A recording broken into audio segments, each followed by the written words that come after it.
This is NICU Babies Parent Support with Catherine Whitaker, a podcast from Hand to Hold, a national nonprofit that provides free personalized support, resources, and community before, during, and after a NICU stay.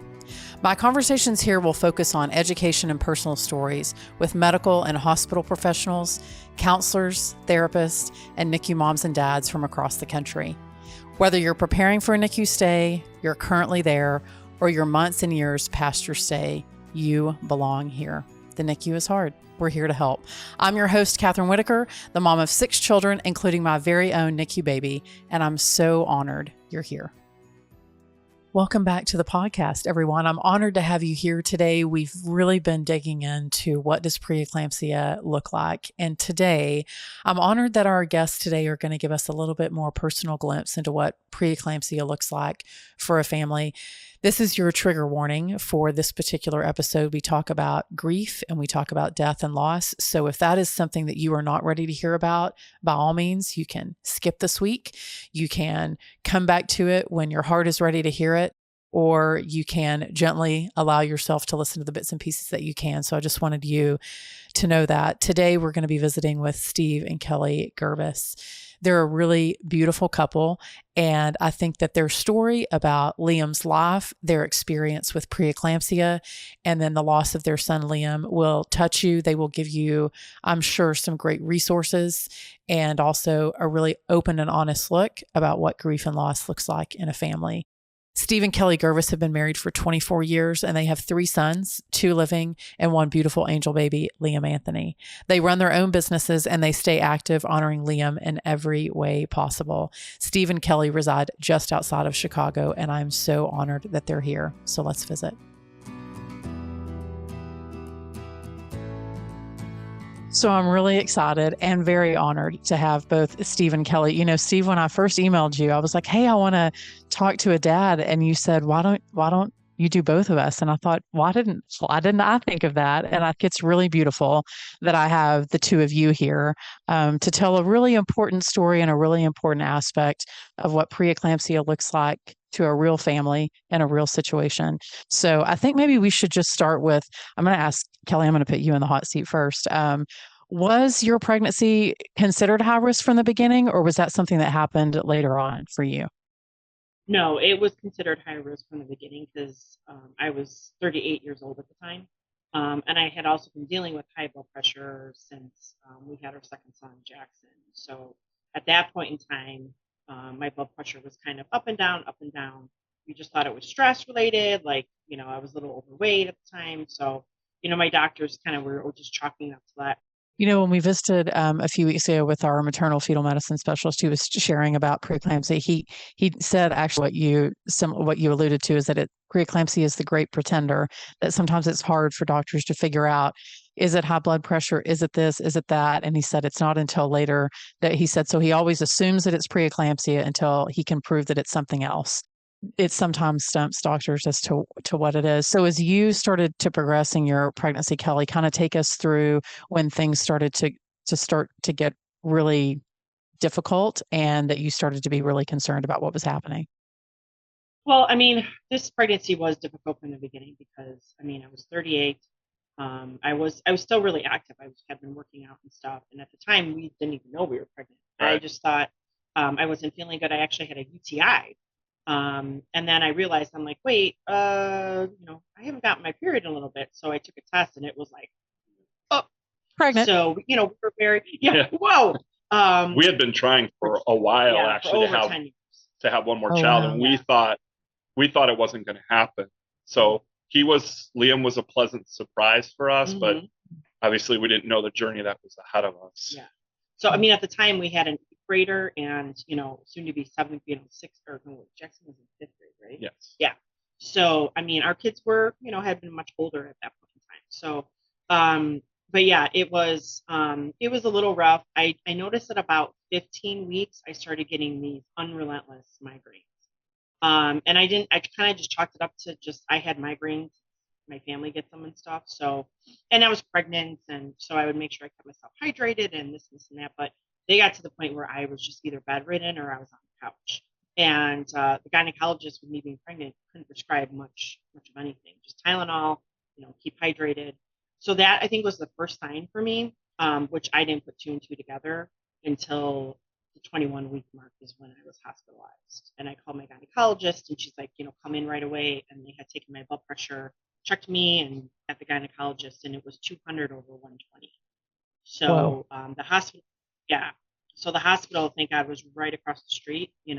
What I thought was just stress and stuff ended up being, they ran a bunch of tests and it was preeclampsia. So at that point in time, they hospitalized me, and I had no choice. I had to stay there for the remainder of the pregnancy. So you're a little bit like midway past your pregnancy. So walk us through, Kelly, like how many weeks were you when Liam was born?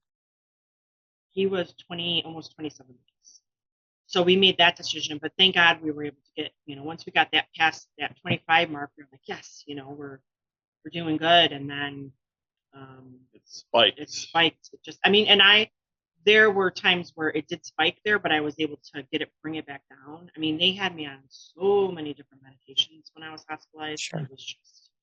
It was crazy. So Steve, as you are watching Kelly go through the highs and the lows and probably a lot more lows than there were highs with being in the hospital, when you start to approach the birth of Liam, walk us through as a dad what you're experiencing, seeing Kelly have some of.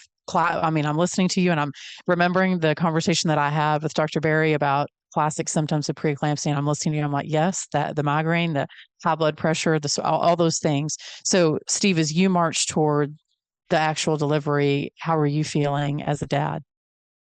I was petrified. We had two living sons who, were born with no issues. And, we knew we had been trying. Kelly, unfortunately, since she was very young, had been dealing with a lot of medical issues, which is why we had, our first child fairly young into our marriage. So I was petrified.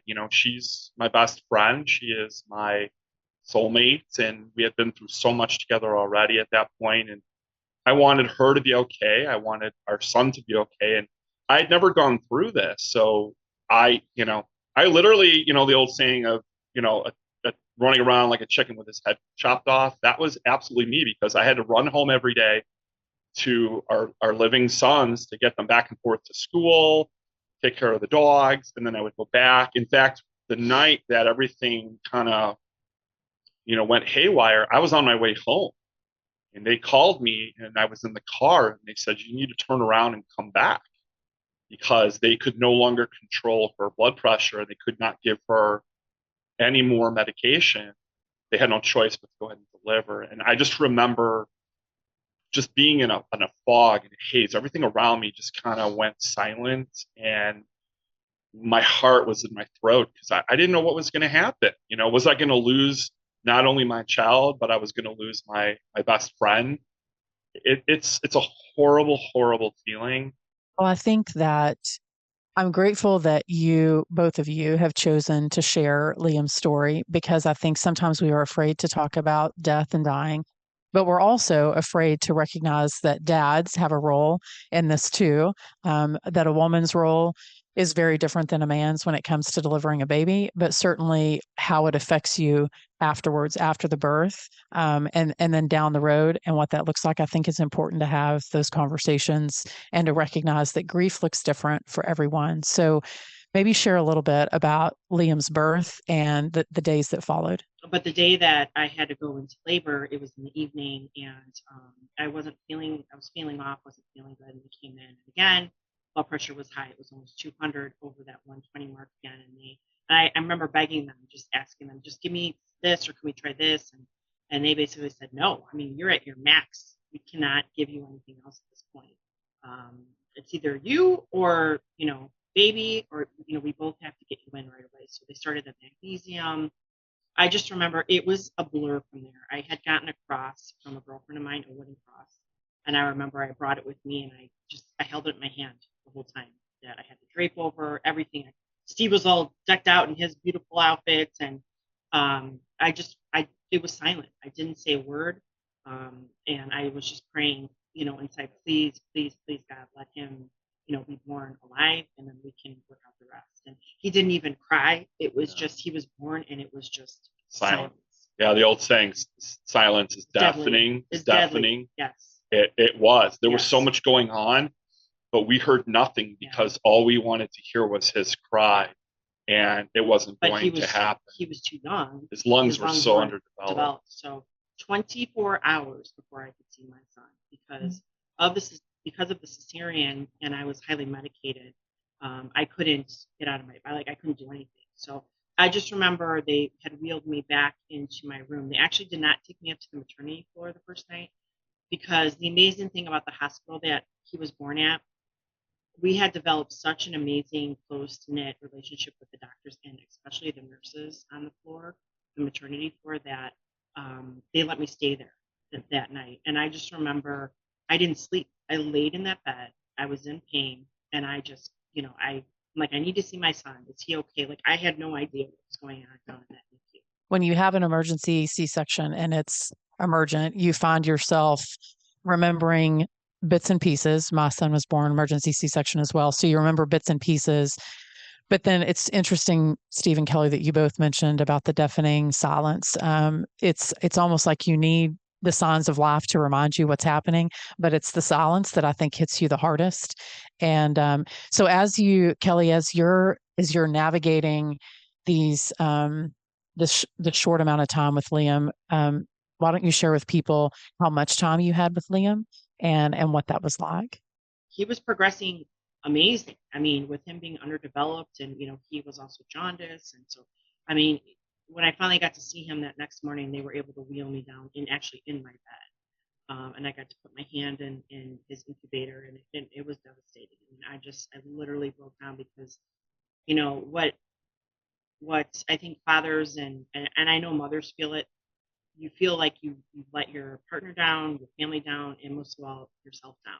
Like, my body was not strong enough to keep him inside to protect him from the world. He was too young, and I still to this day, I blame myself, and I don't think that feeling is ever going to go away.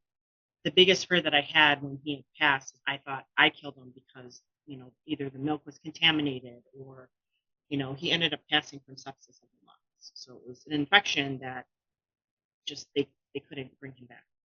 He was doing so well, and you're so excited, everything's going to be great, but a high percentage of the time they can then take a turn. Yeah. And that's the part we weren't really prepared for. They wheeled me down there, and we ended up getting into his NICU room, and they were already performing CPR on him, which that in itself is one of the hardest things as a parent that you can go through. So, and Steve and I didn't even realize until after the fact, there was a chaplain that was in the elevator with us, and we were so like, we need to get to our son. He actually, when I turned around after Liam had passed, he was in the room with us the whole time. I just want to pause here for a minute and just say thank you for sharing probably the hardest day of your life. It's never easy to recount those dark valleys for people. And I know that that's how, one way, I'm sure that you can honor Liam's memory, but I just wanted to recognize that and say thank you for sharing that very difficult day with us. This podcast is produced by Hand to Hold, a national nonprofit, but we're more than simply a podcast. Be sure to download our app, join one of our support groups, or find one-to-one support, enjoy counseling, find loss and bereavement support, participate in a peer-to-peer mentor program, or check out our news, articles, and family stories at handtohold.org. All of that is at no cost to you. Hand to Hold's mission is to provide personalized support before, during, and after a NICU stay to help ensure that all NICU families thrive. So Steve, is a dad, as you plan this funeral, bury this baby, tend to your wife who is still healing from major surgery. As a dad, what are you feeling? How are you navigating this very difficult thing as a dad? Well, I think I was trying to be the typical male husband and, be strong, not show a lot of emotion. I can handle this, and, I got this. But our situation, the reality was a little different because around that same time, my mom had been diagnosed with stage 4 pancreatic cancer. So as we were planning our son's funeral, we were also trying to, at least I was, because Kelly was still recovering, I was also having to deal with what was going on with my mom, doctor's appointments, etc. So um, to say that I was exhausted and my mind was just scrambled is an understatement. I was literally running on fumes, trying to help get everything done. And my mom passed less than a month after Liam.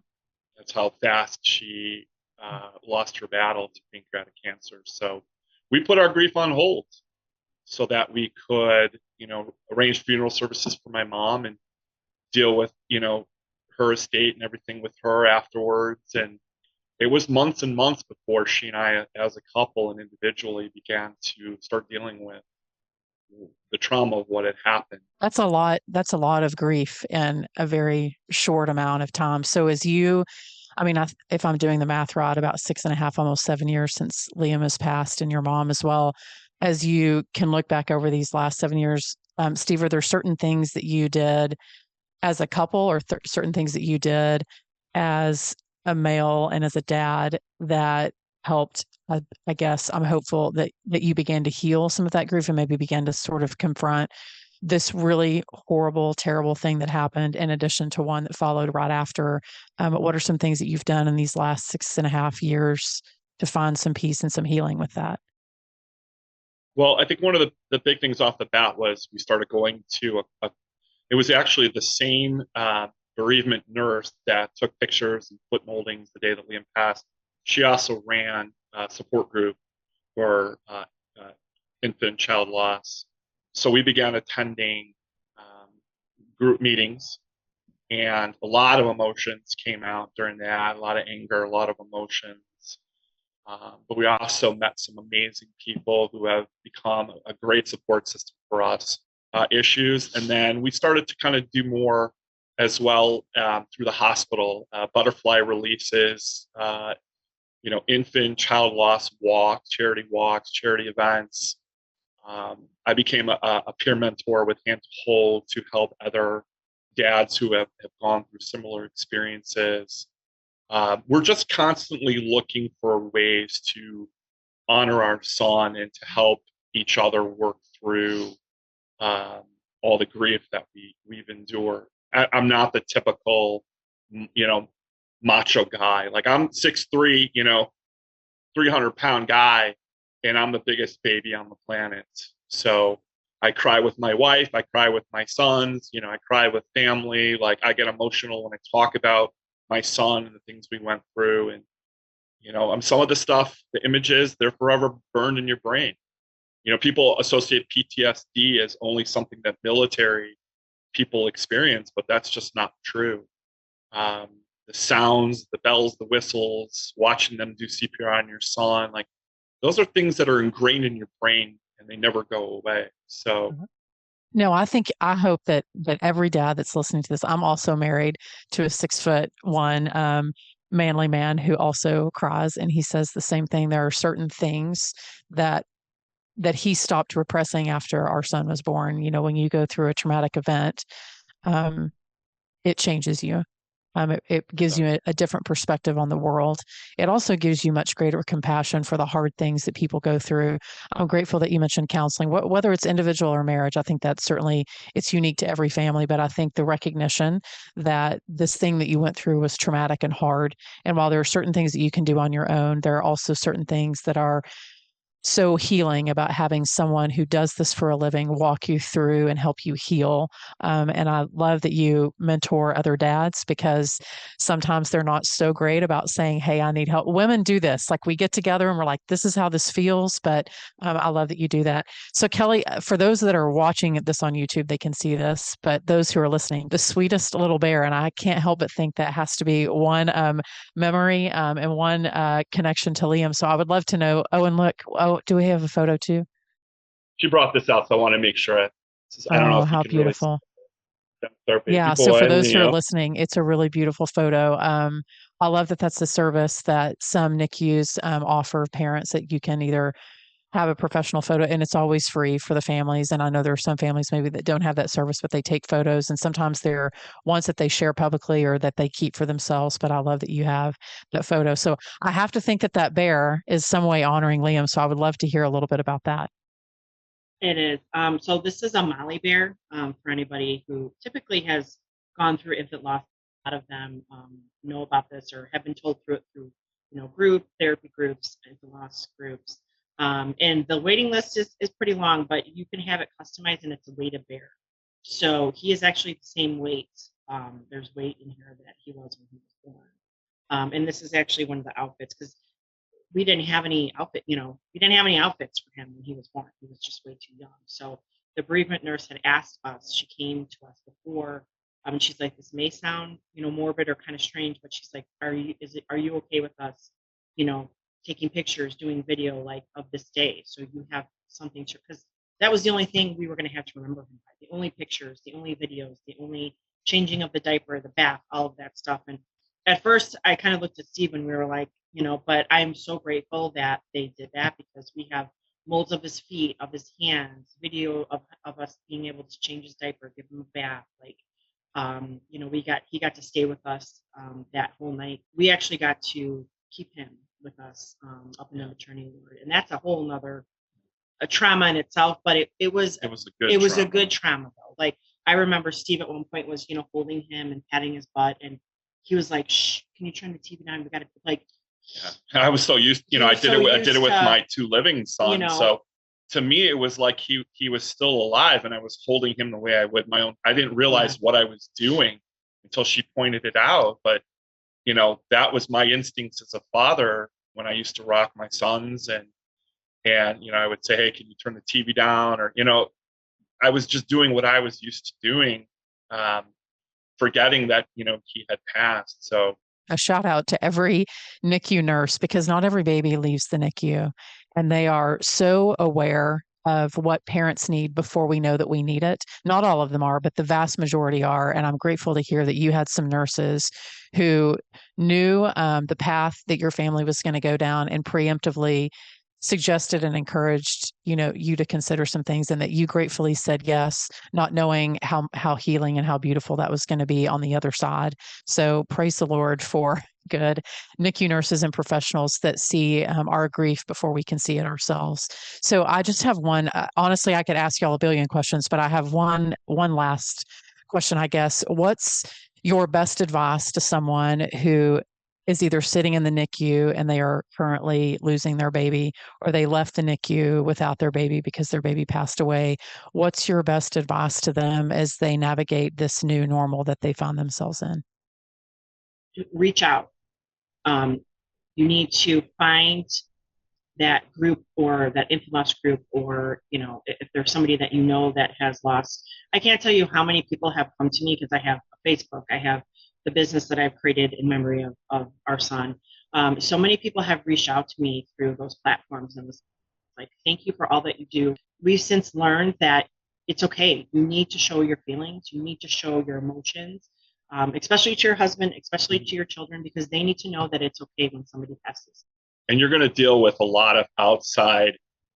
When you say that, new normal, like your circle is going to change, because there are a lot of people that are very uncomfortable talking about infant and child loss. They don't know what to say. So their way of dealing with it is to avoid you. So we've lost some people that were in our lives before along the way, and that's okay.